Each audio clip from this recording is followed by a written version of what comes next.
life was very clear and very determined, like in a Zen center or a monastery. My friend Steve got married, invited me down to his wedding, and that's when I met Roshi. Roshi performed the wedding ceremony. Then I got into a bit of trouble myself a few months or maybe a year later, and I drove across Canada and then down the coast to where Steve was living. I said, can you bring me to your teacher again, because I'd like to cool out somewhere. So Steve, who was living with his wife, brought me down to Los Angeles and said, Roshi, this is Leonard, and he wants to stay with you. And Roshi said, okay, go up to Mount Baldy. So he sent me up there. It was full winter. And, I began to live out there, but I couldn't take it up there. It was much too severe.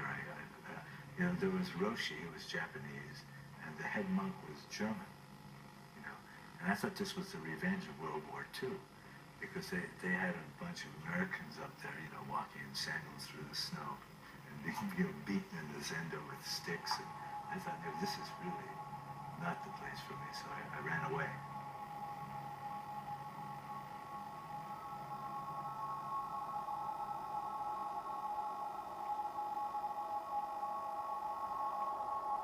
But there was something about Roshi that I remembered. So several months later, I came back again, and then I began to study with him and practice with him. I began to study seriously about 30 years ago. That is spending, several months of the year with him all the time. In 1993, I think it was, I moved into the Zen Center on Mount Baldy, and afterwards I was ordained as a monk of Roshi's. If Roshi had been a professor of physics in Heidelberg, I would have learned German and moved to Heidelberg.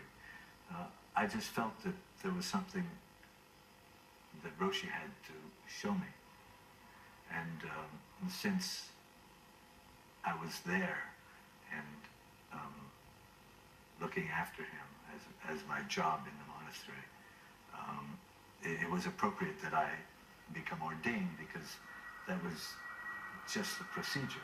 So I became a monk, but just formally, so that the protocol could be observed.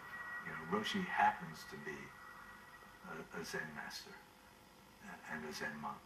As he said to me in one of our first personal encounters, formal encounters, he said, "I'm not Japanese, you're not Jewish."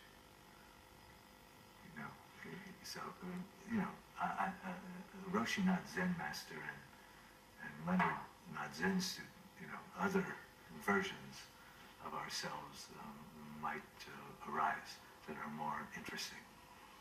And so he became a part of my life and a deep friend in the real sense of friendship. Someone who really cared about, or didn't care, I'm not quite sure which it is, who deeply didn't care about who I was, and therefore who I was began to wither. And the less I was of who I was, the better I felt.